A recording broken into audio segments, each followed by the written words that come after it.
Mga kabunyog, mga kababayan, magandang araw po sa inyong lahat. Welcome po sa isa na namang episode ng ating talakayan dito po sa Veritas YouTube channel natin. Napapanood po tayo sa Veritas YouTube channel. Kung hindi pa po kayo nakasubscribe, subscribe na po kayo. Mayroon din po tayong Veritas Facebook page. Kung hindi pa po kayo naka-follow, follow na po kayo. At lagi nyo na pong abangan itong regular kong segment, ATD. Ano ang totoo dito? Mga kabunyog, araw-araw maraming message sa akin, "Attorney, anong totoo dito?" Kaya naisipan ko gumawa na ng regular na segment na ito para sabayan na lang nating masagot ang mga tanong ng ating mga viewers. So, lagi nyo na pong abangan, ATD. No, ang totoo dito. Yan. Sabi ni Senador Ping Lacson sa Lunes, abangan daw, fireworks, putukan sa Senado. ha? Putukan daw ito sa Lunes. Fireworks. Ang sinasabi ditong putukan, magkakabanggaan na naman ang minorya at ang mayorya sa Lunes. Kasi maraming mga usapin na tatalakayin sa Lunes na masyadong kontrobersyal. Ang halimbawa, yung panukala ni Marcoleta na payagan na ang mga senador na bumoto kahit online. Kahit wala sila physically sa actual na session sa Senado, ay pwede silang bumoto. Yun, pag-uusapan yun sa Lunes. Ay obvious naman, ang pinapaboran niyan sa ganyang proposal ni Marcoleta ay si Bato de la Rosa na ngayon ay nagtatago. Gusto nila makabuto ito. Hindi lang yan. Maraming mga senador na kagrupo nila sa mayorya na makukulong sa susunod na mga araw dahil sa kinakaharap na sari-saring mga kaso. Kaya gusto nila makabuto rin ito. Kaya pagdidibatihan yan, pagdidiskusyonan yan. Kontrobersyal yang panukala na yan ni Marcoleta. Pero sabi nila Senador Ping Lacson, haharangin nilaan niya ang nasabing panukala ni Marcoleta kasi obvious naman na para kay Bato at sa iba pang mga may mga kasong mga senador ang nasabing panukala. Aamyendahan mo ang rules ng Senado dahil lang sa kanila. Pero talaga namang kailangan nilang gawin yan kasi magkakaroon ng impeachment. Sa impeachment, posibleng sa panahon ng trial, kung July ang trial, nakakulong na ang karamihan sa mga pro-Sara na mga senador, yung mga may kaso. Sila Jinggoy, sila Joel, si Bato, nagtatago, si Bongo, baka lumabas na rin ng arrest warrant. O kaya pagdating niyan, pag may mga importanteng bubutuhan sa impeachment, halimbawa, isusumpi na ba ang mga bank records ni Sara? Ito ba'y bubuksan sa trial? O syempre magbubutuhan niya ng mga senador. Gusto nila mapigilan yan. Kaya dapat mayorya sa kanila. Ang problema kung nakakulong sila, hindi sila makakaboto. Kaya ang gusto nila, amyendahan yung rules ng Senado. Pero yun na nga, magiging mainitan ang bakbakan dyan. Siyempre, haharangin yan ng mga senador. Tulad nila Senador Ping Lacson, Kiko Pangilinan, haharangin nila yan. Ang isa pa na masila na pagdidiskusyonan sa Lunes, yung tungkol sa investigasyon ng Senado doon sa nangyaring scripted na putukan noong May 13. Talagang gusto ng mga senador na lumabas ang katotohanan doon. Sabi nga ni Senadora Risa Hontiveros, hindi naman pwedeng gano'n na lang na parang walang nangyari. Actually, nung nakaraan pa yung araw, nung nag-privilege speech si Senadora Risa Hontiveros, gusto na siyang i-interpellate o gisahin ni Marcoleta. Actually, nagsisimula na si Marcoletang banata noon si Senadora Risa. Kaya lang, alam ni Cayetano bilang Senate President na magkakabakbakan na nung nakaraang araw. Sabi niya, pwede bang wag na muna ngayon, sa Lunes na lang yan? Kaya sa Lunes, talagang magbabakbakan na yan. Kaya tama yung sinasabi ni Senador Ping Lacson, umasa na talagang may matitinding fireworks na mangyayari sa Lunes sa Senado. Ang isa pa, posible rin na baka magkaroon na ng pagpapalit ng liderato ng Senado sa Lunes.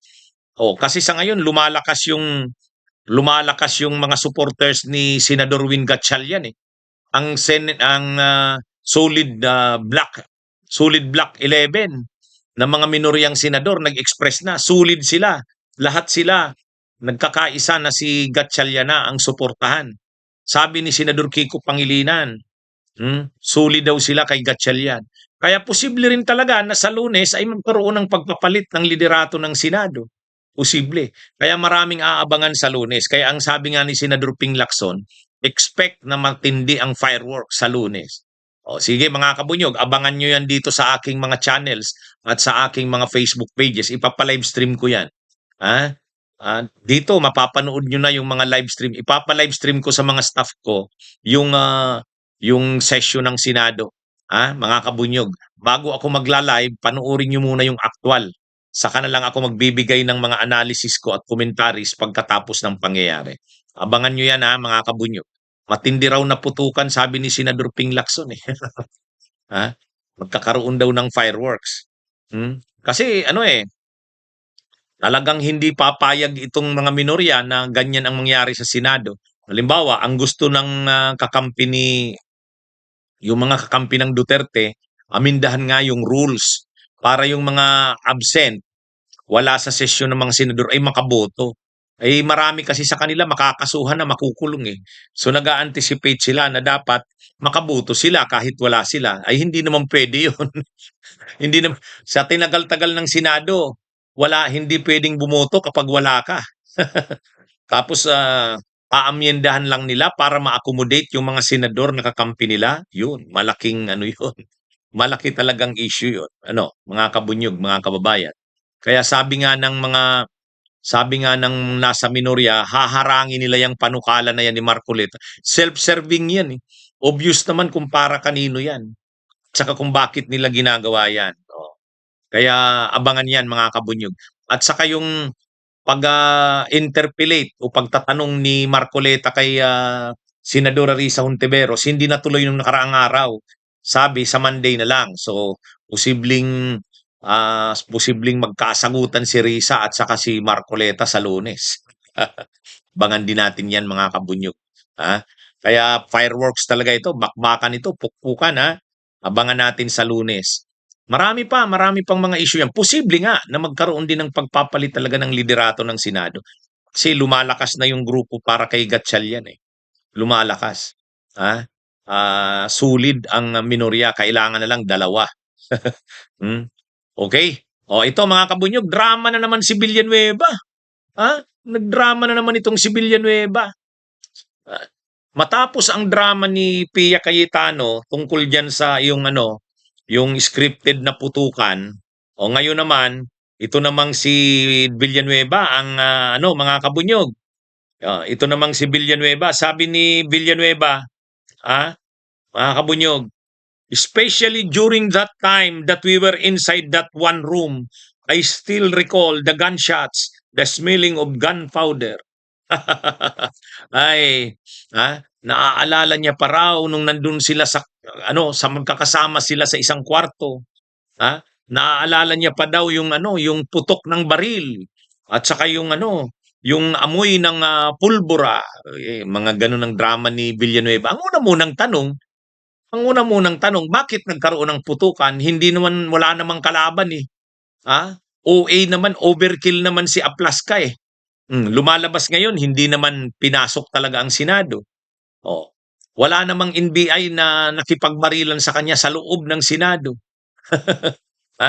OA lang talaga si Aplaska. Okay? Ang lumalabas, nagpaputok siya ng warning shot, bawal yun, hindi pala pwede yun. Hindi pala pwedeng magpaputok ng warning shot kasi siya, private security agency. Ang rule na mag-aano doon. Hindi naman sila law enforcement agency ng gobyerno. At tapos wala naman talagang pinaputukan. Nakita sa CCTV, wala namang pinapaputukan. Wala namang tao doon sa loob ng sabi kasi nakapasok na yung mga NBI, linulusob na ang Senado, hindi naman ganoon. Kaya yan, itong si Joel Villanueva, sasabay-sabay pa sa drama na yan. Nung isang araw, ang nagdrama si Pia Cayetano, may mga paiyak-iyak pa. Takot na takot daw siya. Hindi man lang daw sila kinumusta. O ngayon naman, ito namang si Villanueva ang bumabanat. Ha? Naaalala niya pa daw yung, yung putukan. Unang-una wala namang putukan na may kalaban, eh. Naalala niya naalala niya daw yung putukan, ha? Tao lang ninyo yung nagpaputok, eh, si Aplaska lang. Oh, linuko kayo ni Aplaska, eh. Naniwala kayo na may mga NBI na kalaban na nakapasok at lulusubin na ang linulusob na ang Senado at aarestuhin si Bato. Yun ang pagpapaniwala sa inyo ni Aplaska. Pero hindi naman ganun ang totoong nangyari. Oh, di ba? Mga kabunyog, mga kababayan, napaniwala kayo, eh. Oh. Eh ngayon, ah, kaya ang lumalabas nga ngayon, parang planado, eh, scripted, eh. Parang alam ni Bato, alam ni Rubin, alam ni ni Plaska at alam ni Cayetano. Oh. Siguro sila Villanueva hindi nila alam 'yun. Oo, pero ang lumalabas ngayon, alam ni Rubin Padilla. Oh, mayroon ngang mga ebidensya ngayon na bago daw yung nangyaring putukan. Alam na ng mga staff ni Padilla na magkakaputukan, naghanda na nga daw ng first aid kit, ha? Oh, ayan, ano 'yan? Ibig sabihin alam nila 'yun, planado 'yun. Planado. O ngayon sasabihin nito ni Villanueva, naamoy niya pa raw, naririnig niya pa raw ang parang naririnig niya pa raw yung putukan at parang naaamoy niya pa daw yung amoy ng pulbura. Ay, ang drama ninyo. Wala. Hindi ninyo mapapaniwala ang taong bayan. Ha? Kaya nga halos araw-araw na lang nagla-live si Cayetano, yung kanyang kapatid ni si Pia. Kasi kinukumbinsi nila ang taong bayan pero hindi nila maluluko ang taong bayan. Sino namang maniniwala na totoo yung na mayroong atake sa Senado? Lahat ng ebidensya, CCTV, lahat nagpapakita wala. Oh, kaya papaano nila maluloko ang taong bayan sa ganyan? Oh, 'yan ang malinaw diyan. Oh, 'yan ang malinaw diyan. Itong si Villanueva, sumasawsaw naman. Sumasawsaw naman ngayon itong si Villanueva. Mga kabunyog, mga kababayan, madrama rin. Katulad rin ni Pia Cayetano. Oh, nagdadrama rin. Oh, wala namang maniniwala na sa kanila. Walang maniniwala. Kasi ang tibay-tibay ng mga ebidensya na walang totoong pag-atake sa Senado. Kaya nga yung drama ni Amy Marcos na, ano ba itong nangyari sa amin? Inaatake kami, aarestuhin na ba kami? Ha? Bakit nangyari ito? Linusob na raw, pinasok na raw kami sa Senado ng mga NBI. Wala naman. Ngayon, hindi na nagsasalita si Amy tungkol doon. Pero nung gabi na yun, nag-livestream siya. Oh. Eh ngayon, itong si Villanueva, sumasawsaw pa. Ha? Parang sinisigundahan si Cayetano, si Pia. Ha? Eh wala eh, nag-trending na nga, viral na nga yung drama ni Pia Cayetano, napapahiya na nga sila. Tapos sasabayan pa nito ni Villanueva. Walang maniniwala sa inyo. Lalo na pag gumulong na yung mga investigasyon. Hmm? Lalo silang mahuhubaran diyan. Ha? At baka marami pang ma-expose diyan. Na yan nga talaga ay pakana. Kasi sa ngayon, lumalabas na hindi totoo na nagkaroon ng barilan. Ang tanong na lang ngayon, yun ba ay planado? Scripted ba talaga yun? Yun ang malalaman sa susunod na mga araw. Yan, maghanda kayo dyan, Villanueva. Kaya yung mga drama-drama nyo, hindi yan uubra. Okay, mga kabunyog, mga kababayan, magandang araw sa inyong lahat.